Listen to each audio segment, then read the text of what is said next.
करता हूँ। हम लोग शोथ व्याधि पे जो चिकित्सा है उसी को हम आज रिवाइज करेंगे, और हम लोग देखेंगे कि शोथ व्याधि में चिकित्सा क्या बताया है अपने आचार्यों ने, और उसको हम एक मतलब सिंप्लीफाई करके आज डिस्कस करेंगे कि शोथ व्याधि क्या होता है और उसको हम लोगों को किस तरह से मैनेज करना चाहिए। जब हम शोथ देखते हैं तो वातज, पित्तज, कफज, फिर द्वंद्वज में 3 टाइप रहते हैं, वात पित्तज, पित्त कफज, वात कफज और सन्निपातज। ये होने के बाद फिर अभिघातज और विषज, ऐसा जो बताया है। तो ये सारे टाइप जो है ना, इसको पूरी अच्छी तरह से समझ लेना चाहिए और फिर चिकित्सा में हमें फिर विचार करना चाहिए कि किस तरह की चिकित्सा इसमें ज़्यादा काम करेगी।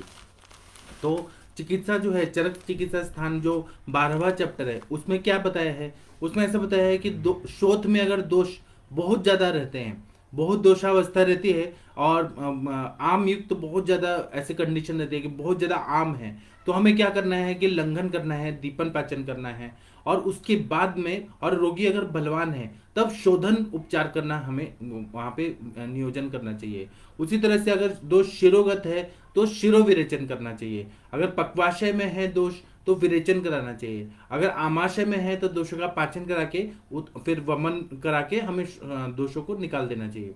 इसी तरह से संक्षेप में संक्षिप्त क्रिया को निदान परिवर्जनम, ये हर जगह बताया है। तो निदान परिवर्जन करना जरूरी है कि किस वजह से, अगर कोई पेशेंट दही खा के दिन में सोता है और उसको शोथ हो रहा है तो वह बंद कर देना है। अगर बहुत ज्यादा नमक खा रहा है, अभिसंधि पदार्थ भैंस का दूध का अति मात्रा में सेवन कर रहा है जो उसके अग्नि को उपहत करके शोथ कर रहा है, तो वह बंद कर देना चाहिए। मिक्स फ्रूट सैलेड खा रहा है या फिर विरुद्ध अन्न खा रहा है, उससे शोथ हो रहा है, बासी खाना खा रहा है, फ्रिज का खाना खा रहा है, या फिर कोई नॉनवेज बहुत ज्यादा खा के फिर दिन में सो जा रहा है तो इससे शोथ हो रहा है, तो हमें वो पहले तो निदान परिवर्जन करना चाहिए। उसके बाद में दोष प्रवृत्त है और उत्कृष्ट मात्रा में है तो जो नजदीक का जो मार्ग है उससे शोधन कर देना चाहिए। और विपरीत द्रव्यों का उपयोग करके, जैसे कि अगर शरीर में बहुत ज्यादा ऐसा हमें दिख रहा है कि संतर्पण जन्य है तो हमें अपतर्पण जन्य, अगर स्नेहन जैसा कंडीशन लग रहा है कि बहुत ज्यादा संतर्पण हो गया है तो अपतर्पण करना चाहिए, रुक्षण करना चाहिए। तो ऐसे चिकित्सा करके उसका शमन करना है। ये शोथ की सामान्य चिकित्सा है। और उसके बाद में एकांग शोथ में क्या बताया है कि अगर एक अंग में शोथ है, जैसे हाथ में सूजन आ गया है, हाथ के कोई भाग में सूजन आ गया है, तो अभ्यंग करना चाहिए वात शामक द्रव्यों से या शोथग्न द्रव्यों से, सिद्ध तेल से अभ्यंग करना चाहिए। उसी तरह से स्वेदन करना चाहिए, वातग्न लेपों का प्रयोग करना चाहिए। लेप कल्पना जो रहती है उसका बहुत ज्यादा महत्व है। तो शोथग्न गण के जो द्रव्य है, चरक संहिता में बताया है सूत्र स्थान में, उनके द्रव्यों का थोड़ा सा कोष्ण करके और उसका लेप लगा दिया तो उससे शोथ, एकांग शोथ पूरी तरह से ठीक हो जाता है। इसी तरह से दोष और अवस्था का विचार करके विम्प्लामन करना चाहिए। विम्प्लापन करने से बहुत अच्छा फायदा हो जाता है। और रक्त मोक्षण करना चाहिए, इससे शोथ कम हो जाता है। इसी तरह से आगंतुक शोथ जो रहता है, जो आघात की वजह से होता है या कोई शल्य की वजह से, कुछ चोट लग गया या फिर कोई चीज घुस गया या फिर आघात हो गया, किसी ना किसी वजह से आगंतुक शोथ है या कोई विषारी द्रव्य लग गया, तो उसमें हमें पित्त शोथोक्रम करना चाहिए। पित्त की जो चिकित्सा है वह करना चाहिए। और स्थानीय उपक्रम में व्रण कर्म करना चाहिए, लेप करना चाहिए, रक्त मोक्षण करना चाहिए, फिर रक्त का आचूषण करना चाहिए, शीतल प्रदेह, मतलब पित्त का सब चिकित्सा है, शीतल प्रदेह करना चाहिए, परिषेक करना चाहिए। और विषग्न द्रव्य, जो विष है, स्थावर विष है, जंगम विष है या केमिकल रासायनिक विष है, उस तरह से कृत्रिम विष है, सेंद्रिय है, निरिंद्रिय है, उस तरह से विष का जो एंटीडोट है उसका हमें प्रयोग करना चाहिए, तो उससे बहुत अच्छा फायदा हो जाता है। इसी तरह से विशेष चिकित्सा बताते हैं। तो चरकाचार्य और योग रत्नाकर में मतलब दोषों के हिसाब से चिकित्सा बताइए कि वातज शोथ में वातज्ञ द्रव्यों से हमें चिकित्सा करना चाहिए। अभ्यंतर प्रयोग में वातज्ञ द्रव्यों का क्वाथ या फिर कुछ गुट्टी वट्टी आसवरिष्ठ में जो द्रव्य है अवेलेबल है उनका प्रयोग करना चाहिए। फिर स्वेदन करना चाहिए तो दशमूल क्वाथ का हमें दशमूल क्वाथ का नाड़ी स्वेद करें, या फिर हम लोग जो बॉक्स में स्वेदन करते हैं वह करें। दशमूल तेल सिद्ध तेल से अभ्यंग कर देना चाहिए। उसी तरह से अवगाहन करना चाहिए, एक टब में दशमूल सिद्ध तेल डाल के और उसमें पेशेंट को बिठा देना चाहिए। उसी तरह से परिषेक करना चाहिए। उसी तरह से वात शामक द्रव्यों से स्नेहन करना चाहिए। फिर मृदु विरेचन करना चाहिए, वात का प्रकोप न हो जाए इसलिए तीक्ष्ण विरेचन नहीं देना है, मृदु विरेचन देना है। उसी तरह से एरंड तेल का प्रयोग करना है, शुंठी सिद्ध, शुंठी को डाल के और फिर कोष्ण जल के साथ और थोड़ा सा शुंठी डाल के एरंड तेल का प्रयोग करें तो अच्छे से मृदु विरेचन हो जाता है। स्नेह विरेचन से वात जो है वह शमन हो जाता है।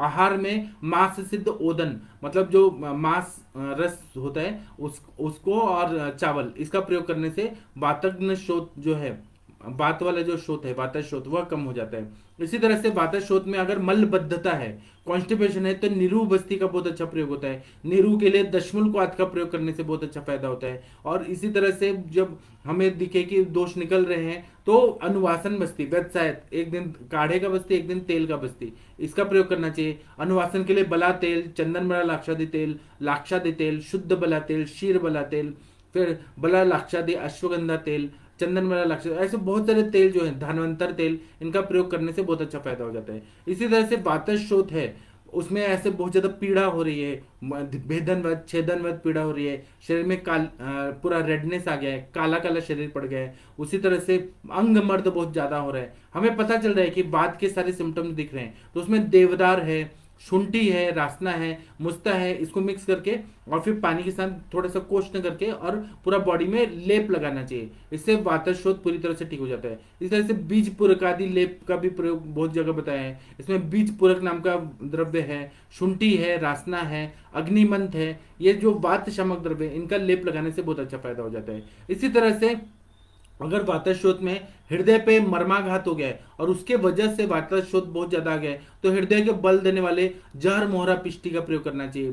फिर उसके बाद में कुपिलू या कुचला का प्रयोग करना चाहिए। कारस्कर कल्प है, उसका प्रयोग करना चाहिए। मात्रा जो है पेशेंट के अग्नि पे, सत्व पे और आहार शक्ति, इन सब पे डिपेंड होता है।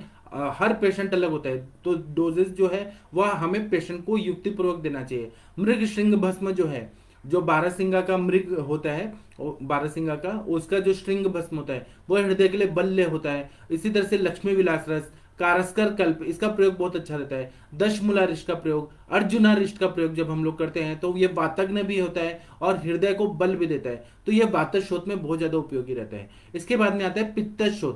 पित्तशोथ में अगर दोष बहुत बलवान है, रोगी भी बलवान है, दोष भी बलवान है, तो सबसे पहले हमें विरेचन चिकित्सा देना चाहिए। विरेचन के लिए हमने आरगवद आदि कषाय हो गया, आरगवद का प्रयोग कर दिया, हरितकी का प्रयोग किया, आंवला का प्रयोग किया, निशोत्तर का प्रयोग किया, त्रिवितलेहम का प्रयोग करें तो बहुत अच्छा फायदा हो जाता है। इसी तरह से तिक्त घृत है, पित्त का शमन करना है तो मधुर तिक्त कषाय रसात्मक द्रव्यों में तिक्त रस का प्रयोग करें और घृत के रूप में प्रयोग करें तो बहुत अच्छा फायदा होता है। इसी तरह से आरोग्यवर्धनी वटी है, सुशेखर रस है, इसका प्रयोग करने से बहुत अच्छा फायदा हो जाता है। इसी तरह से दुर्वादि गण जो बताया, सुश्रुत संहिता में और चरक ये वाग्भट संहिता में दुर्वादि गण बताया, उसके द्रव्यों का प्रयोग करें, गुडुचि का प्रयोग करें, प्रवाल का प्रयोग करें, चंद्रकला रस का प्रयोग करें तो पित्तशोथ में बहुत ज्यादा उपयोगी रहता है। बाह्य लेपन के लिए पित्तशोथ है तो वहां पे तिक्त कषाय मधुर तिक्त कषाय रसात्मक द्रव्यों का प्रयोग करें तो पुनर्नवा का प्रयोग करें, पुनर्नवा ले उसका लेप लगाना है, या हल्दी का लेप, रक्त चंदन का, दारू हरिद्रा का, दुर्वा का, चंदन का, हरितकी का, उशिर का, पद्म काष्ठ का, गैरिक का, इन सब का प्रयोग जब हम लोग करते हैं तो पित्तशोथ में बहुत अच्छा लेप के रूप में करने से बहुत अच्छा फायदा होता है। अभ्यंतरता भी पुनर्नवा, हरिद्रा, रक्त चंदन, दारू हरिद्रा, चंदन, दुर्वा, हरितकी, उशिर, फिर उसके बाद में पद्मकाष्ठ, गैरिक, इसका अभ्यंतरता प्रयोग भी करने से पित्तशोथ में बहुत अच्छा फायदा हो जाता है। इसी तरह से शीतल प्रदेय, शीतल परिषेक, इनका भी प्रयोग करने से पित्तशोथ में संप्राप्ति भंग होकर पेशेंट को बहुत अच्छा फायदा हो जाता है। इसके बाद में आता है कफशोथ। कफशोथ जो रहता है वो सर्व साधारणतः ज्यादा मिलता है आज के जमाने में, क्योंकि उसमें किडनी का भी कभी कभी इन्वॉल्वमेंट रहता है, किडनी फेलियर तक भी पेशेंट चले जाते हैं, तो एक्यूट रीनल फेलियर या क्रॉनिक रीनल फेलियर या कफश पांडु के वजह से उपद्रव के रूप में कफशोथ हमें ज्यादा दिखता है। तो कफशोथ में क्या करना है कि कटु रसात्मक और उष्ण वीर्यात्मक द्रव्यों का प्रयोग करना चाहिए। विविध प्रकार के क्षारों का प्रयोग कर सकते हैं, वो भी आयुर्वेद के क्षार, केमिकल वाले क्षार नहीं,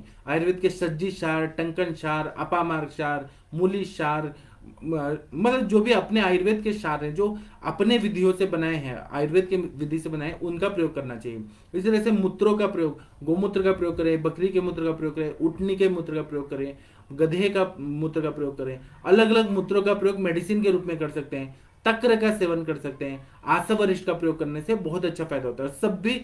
सभी दवाई जो द्रव्य हैं जो कफ शामक है और वहां पे लेखन का कार्य करते हैं, वह सब युक्ति पूर्वक, ज्यादा मात्रा में भी नहीं होना चाहिए कि वहां पे आपने अग्निमंद करने के लिए बहुत ज्यादा 5 लीटर गोमूत्र पिला दिया तो वह शरीर को नुकसान करेगा। इतना ज्यादा नहीं पिलाना है, युक्ति पूर्वक मात्रा के हिसाब से रोगी का बल, अग्नि, दोष साथ में ये सब देख के फिर चिकित्सा करना चाहिए। इसी तरह से दोष बहुत ज्यादा है तो पेशेंट को कफशोथ में वमन करा देना चाहिए। इसमें मदन फल पिपली, मदन फल के बीज को पिपली बोलते हैं, मदन फल पिपली का प्रयोग करना चाहिए। तीक्ष्ण विरेचन कराने से बहुत अच्छा फायदा हो जाता है। जयपाल के कल्प में अश्वकंचुकी रस, इच्छा भेदी रस, नाराज रस का प्रयोग करने से बहुत अच्छा फायदा होता है। कफशोथ में बहुत अच्छा फायदा होता है। इसी तरह से कफशोथ में हमें वृक्कों का जो भी मर्माघात, ऐसा बहुत सारे कंडीशन दिखते हैं, तो मूत्र व स्त्रोतस पे कार्यकारी मूत्र विरेचनीय गण के जो द्रव्य हैं उनका प्रयोग करना चाहिए। मूत्रल द्रव्यों का प्रयोग करें, जैसे कि हम लोग पुनर्नवा गुग्गुल का प्रयोग करते हैं, फिर गोक्षुरादि गुग्गुल का, चंद्रप्रभावटी का, तृण पंचमूल का प्रयोग करते हैं। जो मूत्रल जो द्रव्य है, मूत्र प्रवृत्ति करने वाले और मूत्र उत्पत्ति करने वाले ऐसे द्रव्यों का प्रयोग करने से शोथ कम हो जाता है। कफश शोथ जो है वो धीरे धीरे बढ़ता है, धीरे धीरे कम होता है, इसलिए इसकी चिकित्सा जो है वो ज्यादा दिन तक करना पड़ता है, तो पेशेंस रखना पड़ता है। धैर्य के साथ ही धीरे धीरे हम लोग चिकित्सा करते हैं तो हमें कामयाबी मिलती है। उसी तरह से पुनर्नवा का प्रयोग करना चाहिए।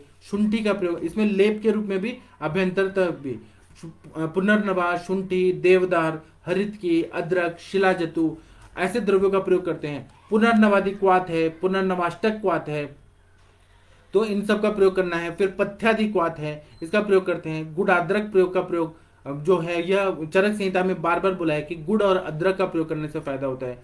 शुंठी और गुड़ को एकत्रित करके सम भाग में लेके 25 ग्राम दिन भर में ले तो वह बहुत अच्छा काम करता है। 25 ग्राम से बढ़ा के 125 ग्राम तक वर्धमान मात्रा में ले तो यह बहुत अच्छा काम करता है। इसी तरह से बोला है कि शोथ में, शोथ व्याधि में गुड़ाद्रक का प्रयोग बहुत अच्छा रहता है। गुल्म व्याधि में गुड़ाद्रक का प्रयोग अच्छा रहता है। उदर व्याधि में गुड़ाद्रक का प्रयोग अच्छा रहता है। अर्श व्याधि में गुड़ाद्रक का प्रयोग अच्छा रहता है।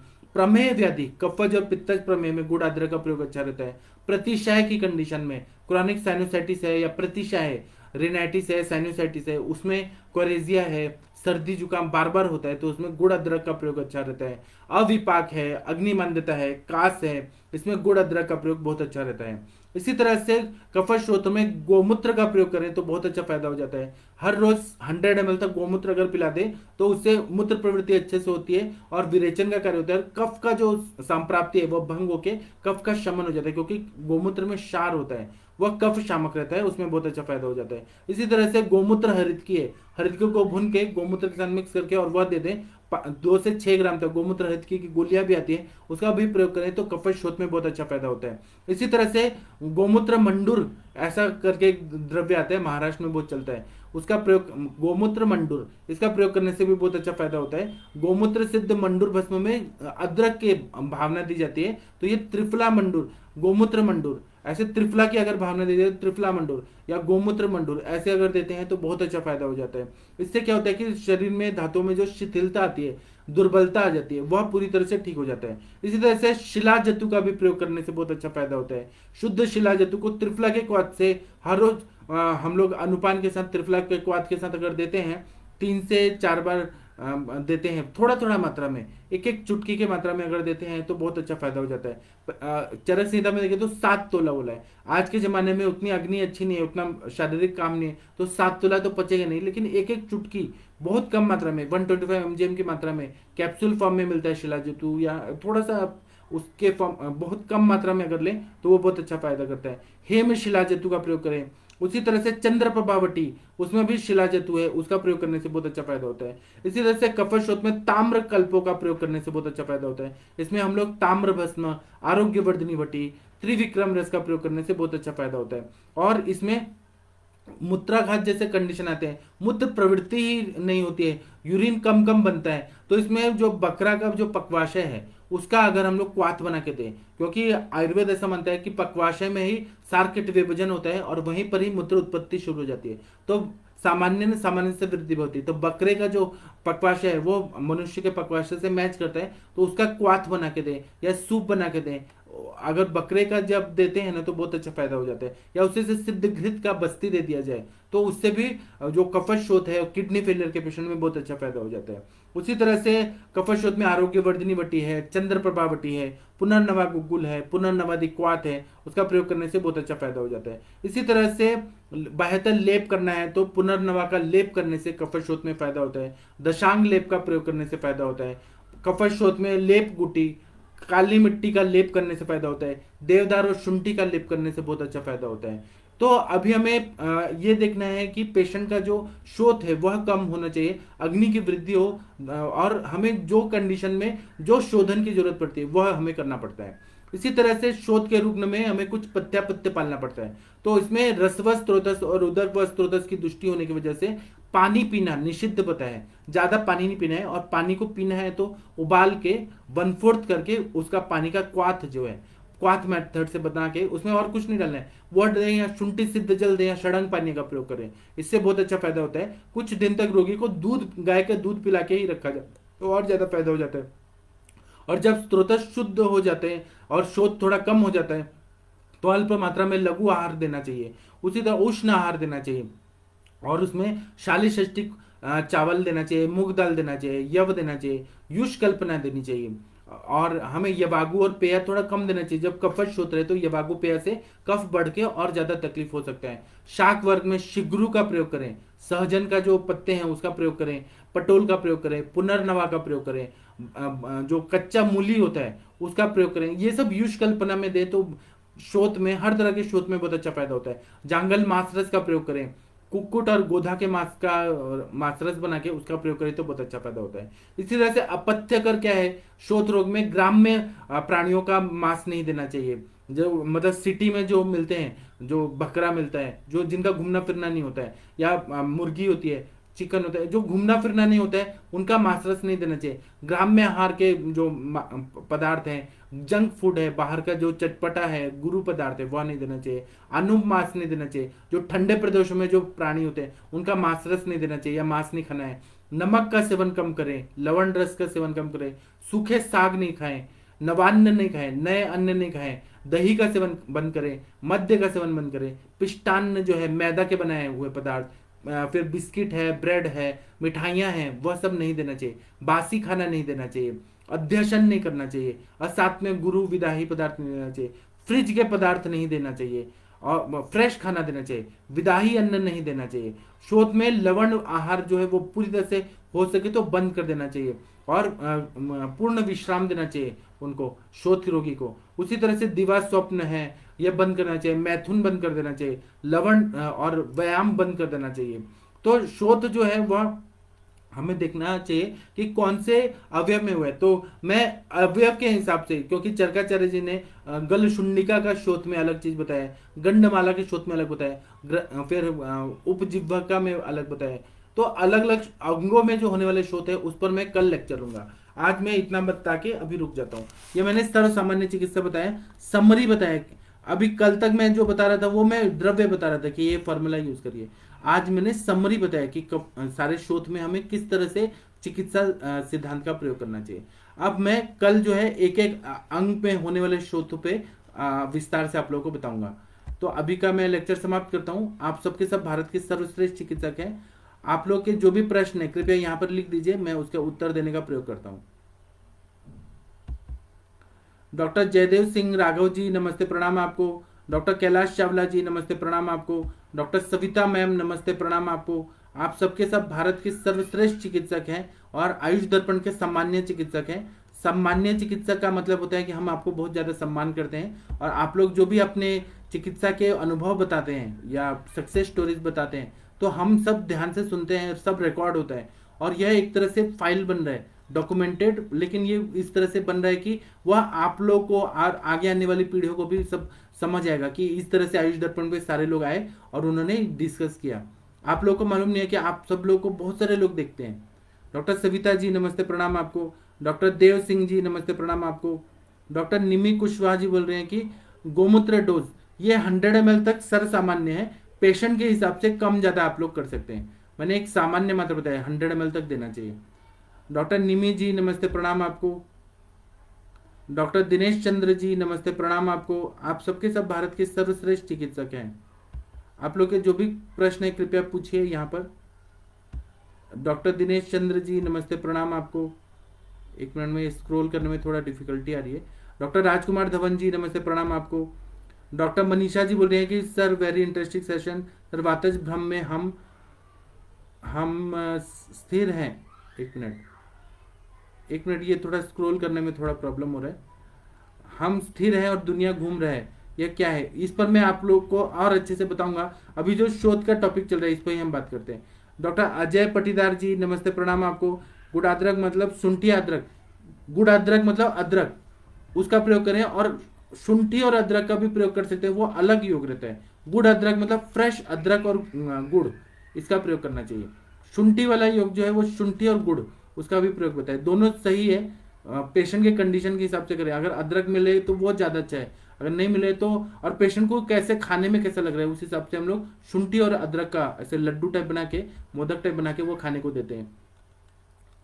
आप लोग और भी प्रश्न है तो कृपया पूछिए। डॉक्टर विकास जी नमस्ते प्रणाम आपको। डॉक्टर श्रवण त्रिपाठी जी नमस्ते प्रणाम आपको। डॉक्टर सस्मिता नायक जी नमस्ते प्रणाम आपको। एक मिनट, ये थोड़ा स्क्रॉल करने में प्रॉब्लम हो रहा है, मैं बार बार ऊपर कर रहा हूँ, ये नीचे जा रहा है। डॉक्टर सुनीता पाल जी नमस्ते प्रणाम आपको।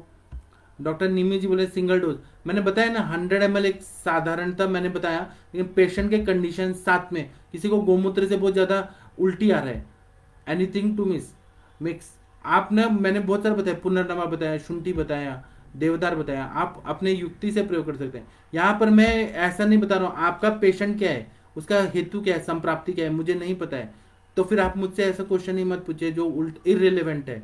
आपके पेशेंट में किडनी, अगर किडनी के पेशेंट है, उसका कफश होता है तो उसमें अलग अवस्था हो सकती है, उसका हेतु अलग हो सकता है, उसकी संप्राप्ति अलग हो सकती है। तो हेतु संप्राप्ति पेशेंट टू पेशेंट डिफर करता है।